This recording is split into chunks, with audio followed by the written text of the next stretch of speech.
Hey, what's going on, everybody? Brent Hayden here, coming at you on this Saturday morning, October 27th, talking tonight's 9 game slate around the association. Do want to apologize for yesterday due to some technical difficulties. The podcast was not posted. Hoping that doesn't happen too terribly often. Again, sorry for that one. Quick reminder, make sure you hit that subscribe button down below. Also, hit that like button for me if you like the content that I'm putting out. It will definitely help get my videos populated in search results. If you stumbled across this video and you're not already a subscriber to my content package, make sure you hit that follow button on Twitter. My Twitter handle at BrentHayden1 is down below in the description. You'll be able to DM me afterwards and find out how you can get signed up for that. But without further ado, lots to talk about, so let's start taking a look at this slate. Starting with the first game of the night, we have Boston and Detroit. This one's an interesting game. Not a whole lot, I think, to talk about. I'm not terribly interested. Boston favored by 3.5, 206.5 over under. There's a few places I think we can go here. Starting on the Boston side of things, Detroit really struggling in the paint. 56.7 points in the paint allowed to opponents. Opponents are shooting 69.1% against them at the rim. That makes me interested in a couple of these guys. We have Jason Tatum, who's been outstanding so far to start the season. He's someone that I do have a decent amount of interest in. Tonight, 39% of his shots last season came at the rim. That's definitely interesting. And he's just been playing really, really well. So I have a lot of interest in Jason Tatum in this spot. Al Horford's perfectly fine. I think we're going to get a few extra minutes potentially out of Horford with Aaron Baines being ruled out. And he's coming off, a couple solid outings. So I do have a little bit of interest in Horford as more of a cash game option for sure. The rest of this team, though, Kyrie Irving, I know the production has been down a little bit. The assist numbers kind of terrifying. A lot of that has to do with Boston not being able to shoot very well. Kyrie himself has not shot terribly well in some of these outings, but 7,100 on DraftKings is really, really cheap, and he's really cheap over here on FanDuel as well at 7,700. He is definitely someone that I have interest in. Pretty much all formats, I think.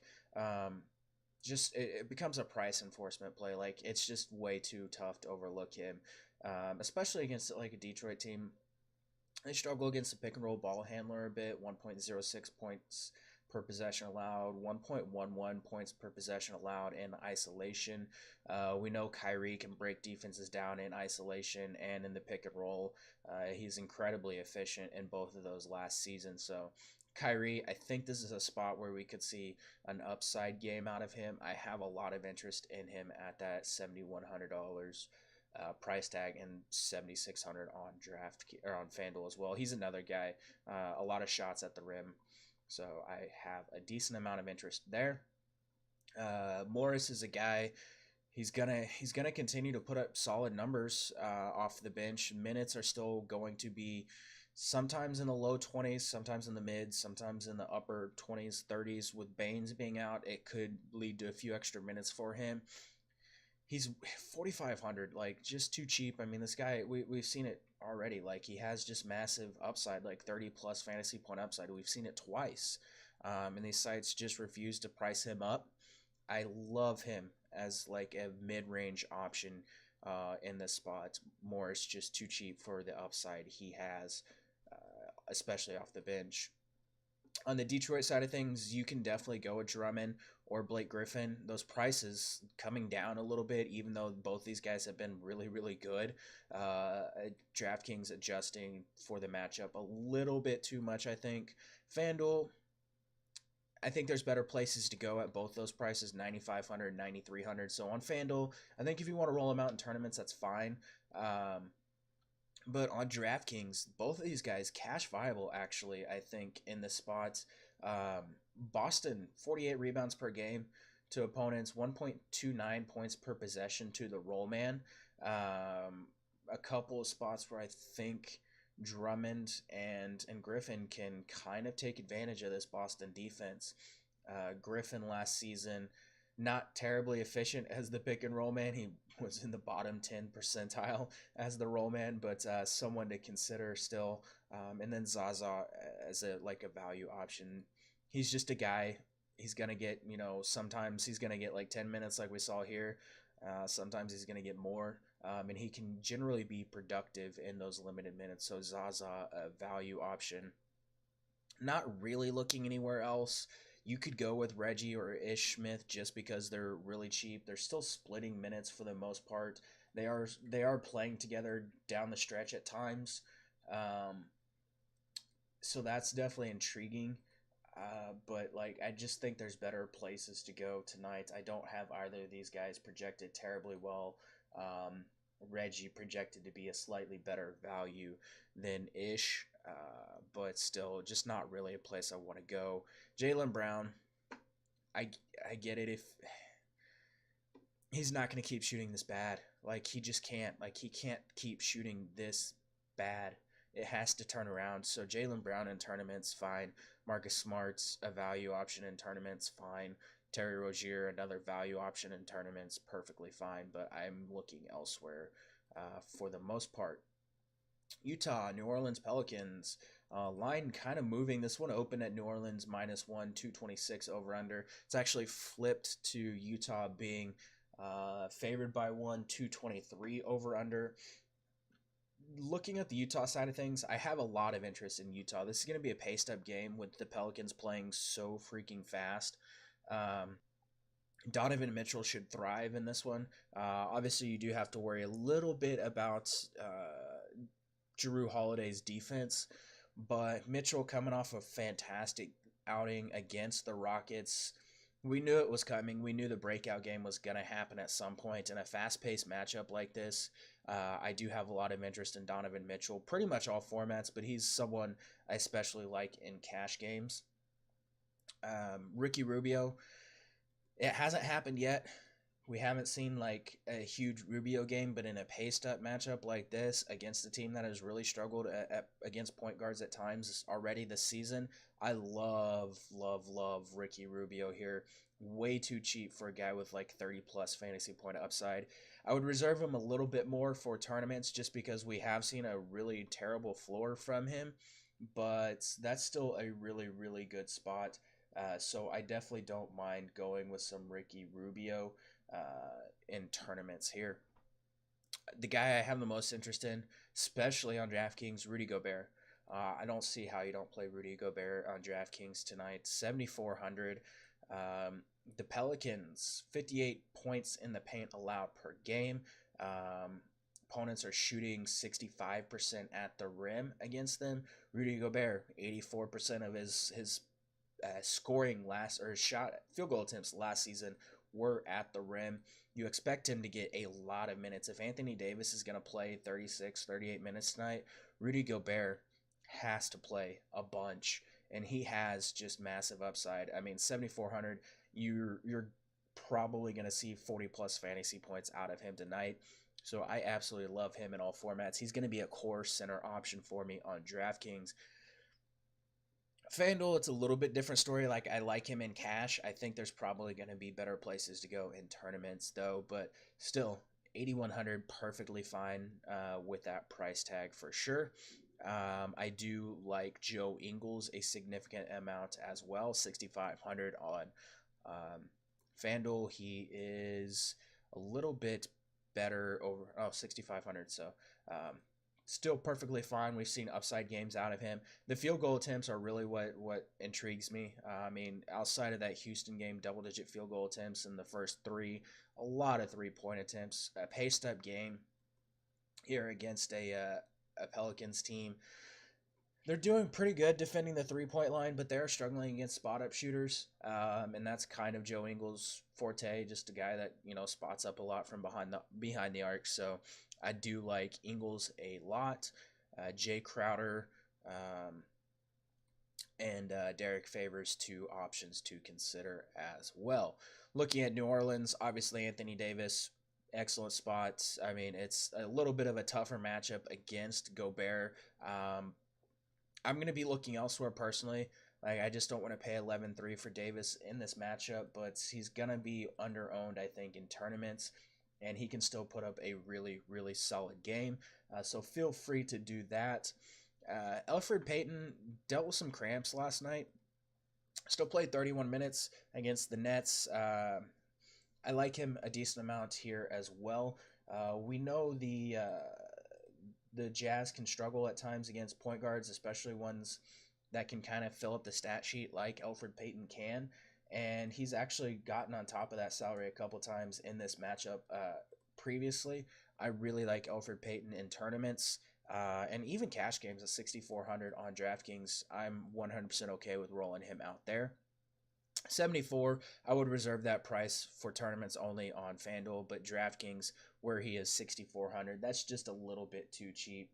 I have him projected right around 35 fantasy points. I would not be surprised to see him go over that tonight, so I like him a lot. Same with Jrue Holiday, coming off a really solid game against the Nets. He's had a couple down games this season, but like the shooting is solid outside of the Clippers, obviously. But shooting pretty well. Gonna have games where he gets you those big assist games. I like Jrue Holiday a significant amount in this spot tonight. The other two guys that I have the most interest in are going to be Mirotic. Has struggled a little bit historically against the Jazz. I think he had one really good game against them, and that was about it. With that price, 7,300 for the game that he has, I do have a decent amount of interest. Utah at times last season struggled against spot up shooters. Mirotic can do that. Also, their transition defense has been pretty bad.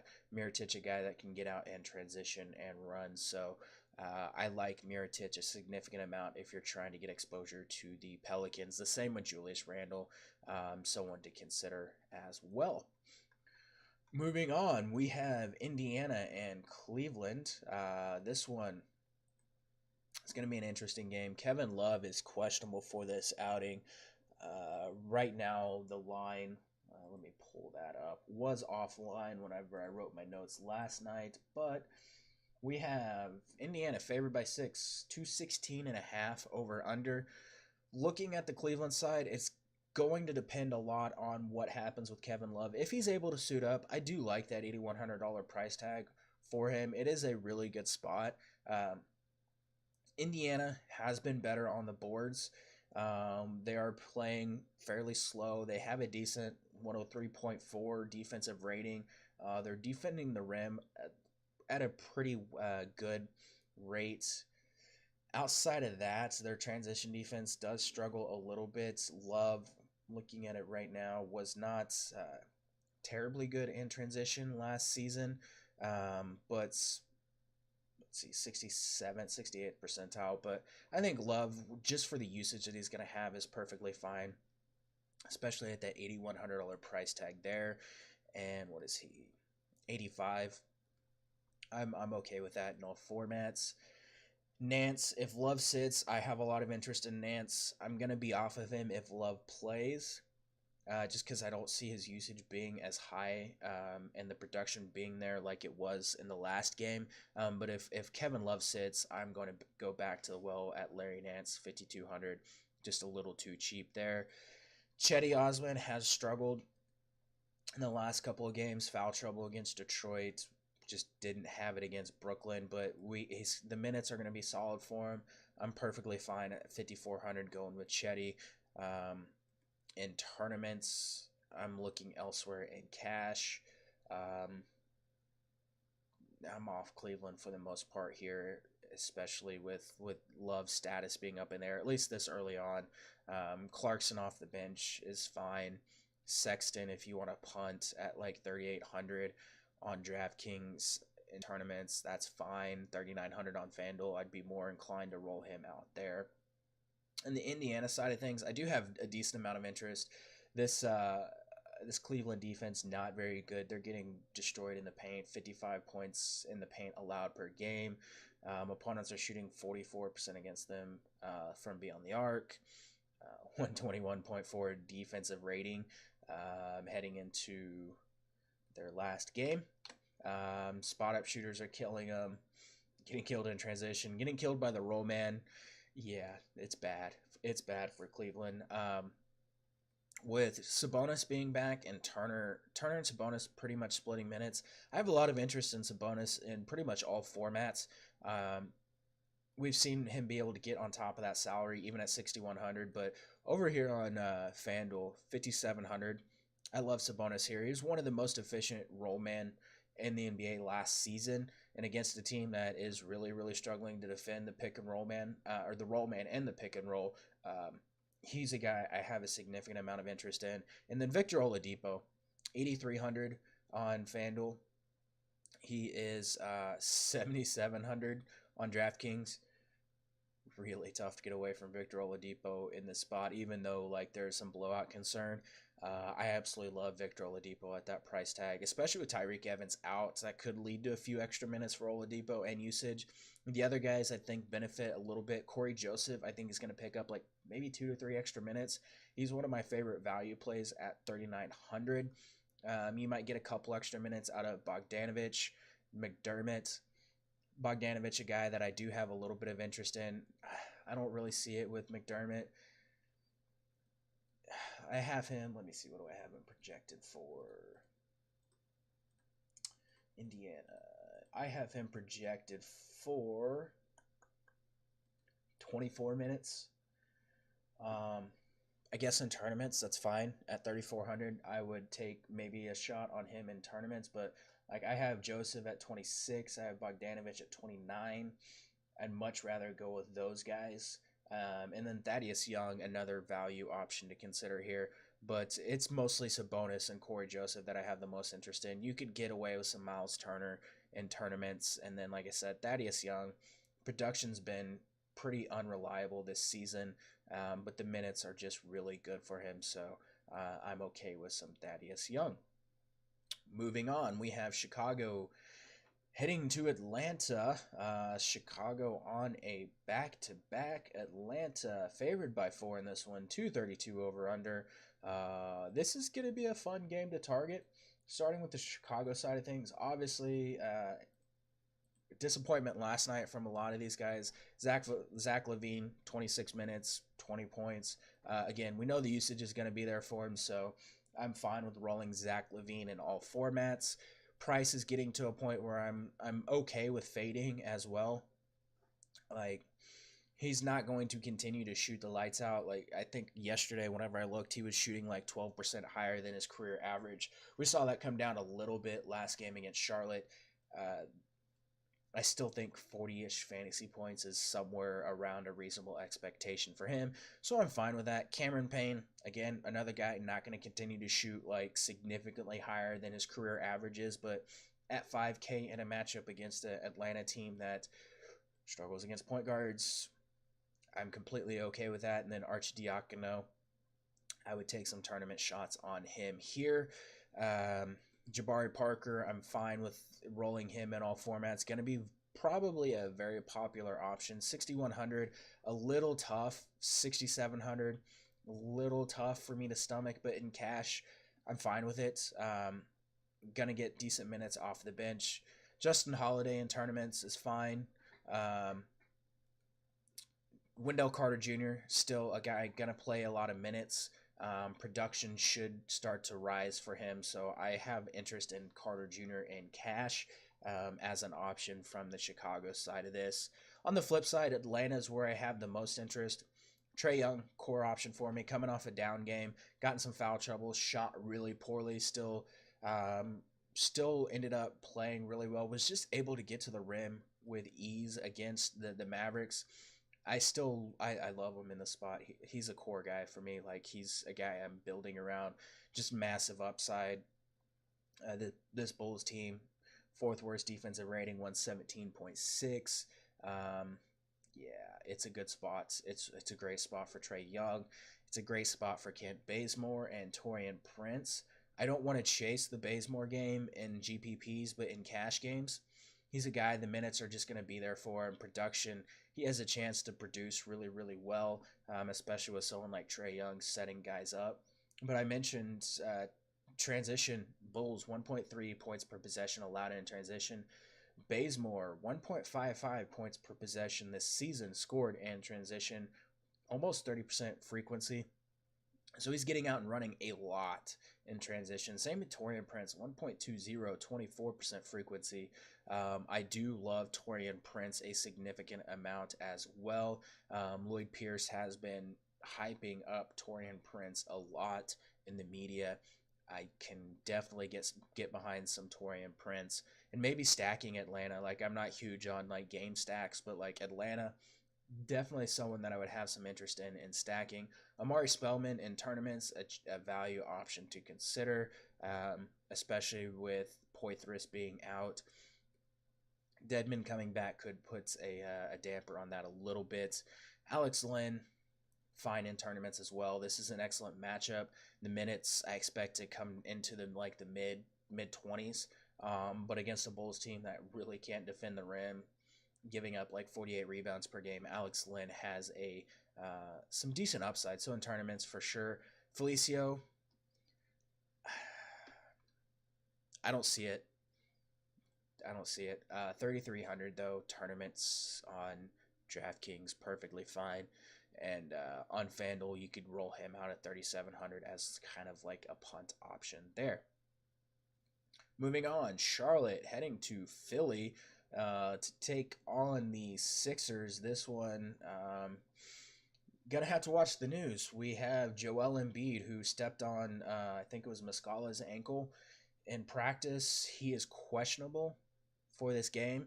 It's gonna play a major role in how we attack things here for the Sixers side. If he plays, I definitely like him at that 10-4 price tag.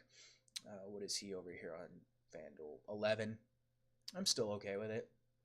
The Charlotte team has just been destroyed on the boards and like destroyed at the rim. 66% field goal percentage allowed at the rim.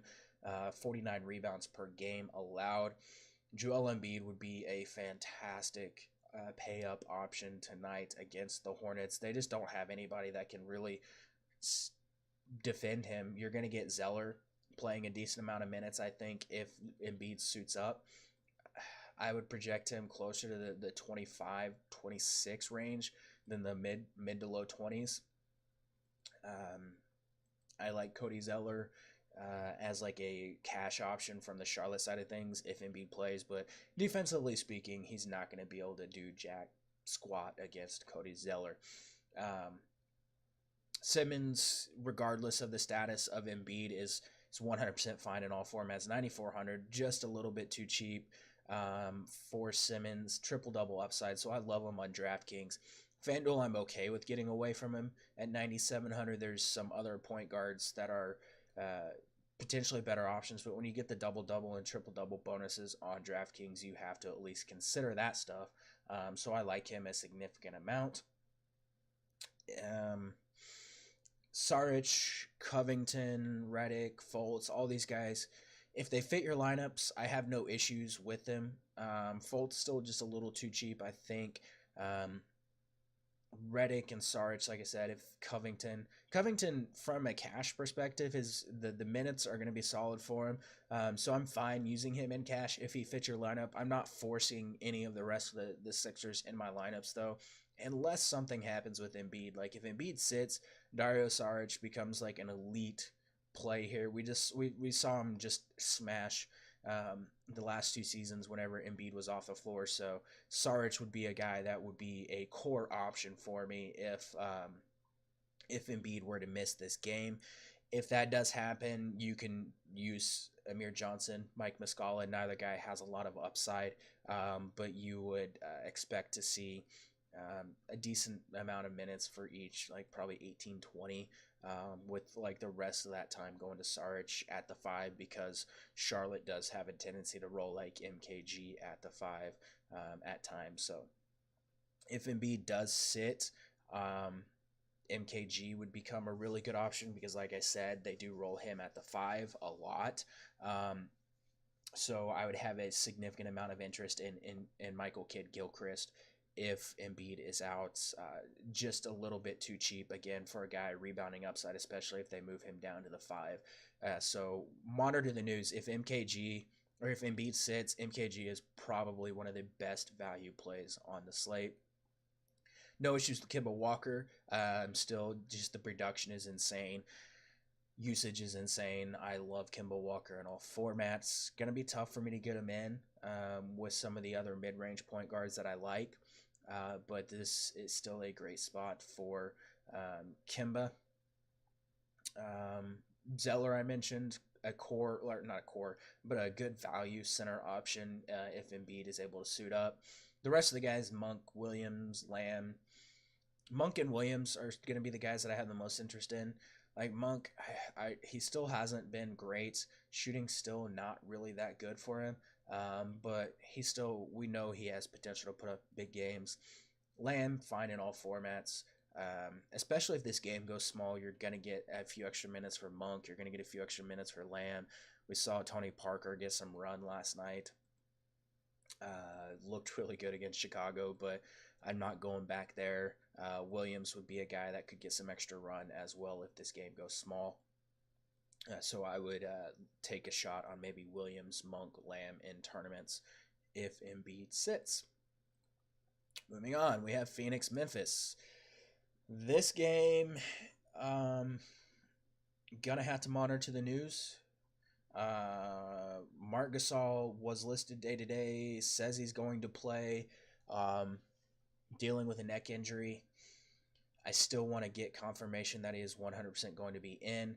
But outside of him, we have Devin Booker, who is out. We have Ryan Anderson, who is questionable. We have JaMychal Green, who is out. We have Gasol, again, probable, but Chandler Parsons is out. Dylan Brooks is questionable. D'Anthony Melton is questionable. DeAndre Ayton is questionable. Everybody's questionable. It's really tough this early on to break things down without having all of this injury news. That being said, Mike Conley, a guy I have a lot of interest in. Minutes have been really good for him. This matchup is fantastic for him. We've seen him over 40 fantasy points in 3 straight games. Phoenix doesn't really have anybody that can defend him. 7,800 on FanDuel, 7,600 on DraftKings. I think I'm going to be building a lot of my lineups with Conley and Trae Young together on both sides. I absolutely love Conley in this spot. Should get about around 30 minutes of Jaren Jackson Jr. in a very positive matchup. 6K, really tough to overlook him here. Would be someone that I have a ton of interest in, especially if Gasol is out. But regardless, I think he's someone that you can build around in cash in tournaments. Anderson and Temple, 2 names to keep an eye on. I have a lot of interest in Temple just at 4K. We've seen the upside out of him, especially against the Suns team that really struggles in transition and against spot-up shooters. That's kind of where Garrett Temple makes his bones. I like Garrett Temple a significant amount in this spot as a mid-range or a value option for sure. And then, as I mentioned, Kyle Anderson. I have him projected right now for, let's see, Memphis. Kyle Anderson in for about 29 minutes. We saw him get right around that spot last game. Wasn't very good against the Kings. Rebounding numbers are pretty solid. And against a team that really can't defend the rim very well, Kyle Anderson, someone that I have a significant amount of interest in for a mid-range / value option. Especially if we get like Dylan Brooks being out, that should open up a few extra minutes, kind of at that like 2/3 position where Anderson could pick up a few extra. Wayne Selden, someone to keep an eye on. Minutes have been really good for him over the last couple of games. Again, if Dylan Brooks is out, that could open up a few extra minutes for Wayne Selden. I currently have him at 22. I would probably put that up to about 25, 26 if Dylan Brooks is out, and then I would, filter a couple extra minutes to the Shelvin Max, the Omri Caspies, and the Marshawn Brooks of the world. Shelvin Mack, another name to keep an eye on. just a value option in a fantastic matchup. Marc Gasol in tournaments is perfectly fine. Phoenix has really struggled, even with DeAndre Ayton there, to keep opponents off the boards, and they're giving up a lot of points in the paint. So Marc Gasol is someone I would have some interest in, assuming he is for sure going to play, especially on FanDuel 7400. DraftKings, I think I'm still leaning Rudy Gobert. Looking at the Phoenix side of things, everything hinges on who's actually going to play. Again, DeAndre Ayton, I would expect him to suit up. Ryan Anderson, he's the guy that I have the biggest concern about missing this one. And then, of course, with Devin Booker out, we're going to get a lot of Josh Jackson, I think. They haven't really said how things are going to shake out, at least that I've seen. With Booker being out for a little while with like the minutes at the 2. Last season when Booker was out, Josh Jackson just crushed, especially against Memphis. He had 2 games against Memphis last season when Devin Booker was out, where he put up 31.5 fantasy points in 29 minutes and 50.8 fantasy points in 40 minutes. I currently have him projected at 34 minutes and about 31 DraftKings points. I have a lot of interest in Josh Jackson, pretty much in all formats. FanDuel has him at power forward, but at 4K, I don't know how you don't play him at 4K. Like, you just kind of have to play him there. Like, that's just way too cheap for the upside he has. 5,100, I could understand fading him like in tournaments. He still just has massive upside even at that $5,100 price tag. He's going to be a guy I'm for sure building around. I would like to get a little more assurance from Igor Koskakov, the head coach of the Suns, that, you know, Josh Jackson is for sure going to see the bulk of the minutes, because they can still roll out a guy like Bridges, or you know, you could see more minutes for like Troy Daniels, Jamal Crawford, Elio Kobo, some of these other names, but I think it's going to be Josh Jackson and TJ Warren that see the biggest boost in minutes. TJ Warren, another name I have a lot of interest in. Historically, at times I struggled without Devin Booker in the lineup, but I still think he's a guy at 5,300 on DraftKings and 5,400 on FanDuel. You have to project him for high 20s, maybe even closer to 30 minutes in a decent spot. So Warren, a guy I have interest in for sure.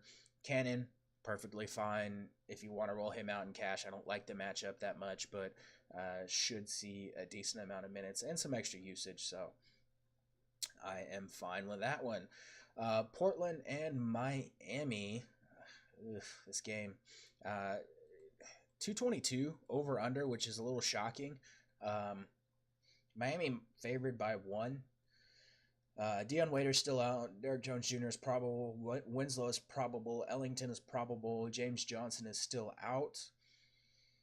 That lineup that rotation for Miami getting pretty crowded now, with all these guys coming back. I still have Josh Richardson and Rodney McGruder playing over 30 minutes. I'm fine with either option in cash, just because of the minutes that are going to be there. McGruder's just been so good. I think he's going to be a popular option, which is fine. In tournaments, if you want to fade it, you can. But in cash, I think McGruder and Josh Richardson are fine. Not terribly high on Goran Dragic in the spot, even at 5,900. That's an appealing price, but I'd still rather look elsewhere. 6,300, yeah, I'm not too terribly high on that there either. Dwayne Wade continues to produce off the bench. I'm fine at that $4,600 price tag coming off a down game, but we know the usage and the field goal attempts are going to be through the roof for Wade, so I'm okay with that there. I do have a lot of interest in Whiteside. I expect him to get a decent amount of run in this game, coming off a really good game against the Knicks. 7K, very good price tag for him in a matchup against a Portland team, giving up a lot of points in the paint, struggling against the roll man. Um, Whiteside, a guy that I do have a lot of interest in. They just struggled against big men like post up big men a lot last season. Whiteside not like a fantastic post up big man, but 21% of his possessions last season were post ups. So I have a lot of interest in Whiteside. 7,900, a little pricey on FanDuel, but 7K on DraftKings, really, really good spot for him. And on the flip side, like Yusuf Nurkic, you expect him to get a decent amount of run against going up against Whiteside. So in tournaments, I think Nurkic is a really good GPP option. I'm fine with Lillard in this spot. Been playing out of his mind. Miami has struggled just a touch with point guards on the season, but nothing to like write home about. Um, they're getting killed in isolation, which does help Stauskas and Turner if you want to take some tournament shots on them being good value options. Turner been playing really well. Not going to get a ton of minutes, but I do have interest in Turner and Stauskas as tournament value options for sure. Outside of that, not really looking at a whole lot from this game, despite the solid total. Kind of crazy. Moving on, Orlando and Milwaukee. 222 over under. Milwaukee favored by 8 in this one. Milwaukee got like half of the game off last night because they just destroyed the Timberwolves. Giannis played 23 minutes. Still put up 42 fantasy points. Yeah, that's good. I have a lot of interest in the Bucks here. Giannis, massive usage, massive rebound. Same story going to be every slate. Giannis is a good play if you want to play Giannis. Like, not gonna look at a lineup that has Giannis in it and be like, oh, you idiot, you played Giannis. I don't care about the matchup. He's fantastic. The Bucks or the Magic struggling in transition. 1.18 points per possession in transition. That makes Middleton, who is averaging 1.5 points per possession in transition, and Bledsoe, who is averaging 1.33 points per possession in transition. Guys that I have a lot of interest in if I'm fading Giannis. I love these guys every single night. Middleton still too cheap. Bledsoe still too cheap. Both guys, I think you can use both of these guys if you're fading Giannis. You can plug both of them in your lineup. You could even get some Malcolm Brogdon, who at 4,500 can easily pay off his salary in all formats. Those guys are the guys that I'm looking at the most because I'm probably going to be going balanced because of all the mid-range options that I like. And I probably won't be able to afford Giannis tonight. So Middleton, Bledsoe, Brogdon, guys, I'm getting a lot of exposure to. Brook Lopez in tournaments, 24 minutes, right around 20 fantasy points last game. Could get a few extra minutes to match up with Vucevic. So I have a lot of interest in him in tournaments just because he does have decent upside. Other than that, it's I guess Ursan coming off a solid game. Yeah, it's a decent matchup for Ursan. So Ursan as a value option, I'm perfectly okay with. Same with Henson. I think Henson's perfectly fine as a value option. Has been producing really well, over 20 fantasy points in 3 of the 5 games. He's getting limited minutes, but he's producing in those minutes. So I'm fine with Henson as a value center option. Looking at Orlando, Vucevic continues to crush. Excellent spot for him. I have a lot of interest in him in tournaments. Price tag 8,300, a little too high for me in cash. 8,200 again, tournaments only for him there. Aaron Gordon 7,500 on FanDuel, a little too pricey, but over here on DraftKings at 6,800. Again, someone I have a lot of interest in for tournaments. We've seen him he has not performed very well recently. Rebounding has been down. Some of that I think has to do with Jonathan Isaac being in the lineup. But Aaron Gordon, a guy, has tournament winning upside, so I would have some exposure to him in tournaments. Fournier continues to be a usage guy for this team, continues to shoot a ton. Against the Bucks team, they are struggling a little bit. defending the 3-point line, opponent shooting 36.1% from three. Fournier 5,800, just cheap. He's too cheap on DraftKings. Even 6,300, I'm fine with rolling him out in cash and tournaments. A good mid-range option. One of my favorite mid-range options on the slate. Jonathan Isaac, a guy that I have a significant amount of interest in as well. Probably going to be assigned to Giannis in this one. Isaac is an excellent defender. That does concern me just a touch for Isaac, but if he's assigned to defend Giannis and he's able to stay out of foul trouble, there's a good chance he sees 30, 32, 34 minutes, whatever Giannis plays. He has upside. He has rebounding upside here. I like him at that price. 4,800, really, really good price. 5,400, really, really good price for a guy that should see plenty of time on the floor. I'm not chasing Terrence Ross. If you're building a lot of tournament lineups, I would have a little bit of Terrence Ross, but I'm not chasing the big game from him last time. Moving on, last game of the night. Lakers at San Antonio, 231 over under. San Antonio, 1.5 point favorites. Two terrible defenses. Spurs, 122.7 defensive rating. Lakers, 117.2. Lakers playing extremely fast, giving up a lot of points in the paint, giving up a lot of rebounds. Opponents are shooting like 41% from three against them. They're struggling against spot-up shooters. All that tells me is that I want to have a lot of exposure to the Spurs because we know where all the production is going to come from. It's going to come from DeMar DeRozan, and it's going to come from LaMarcus Aldridge.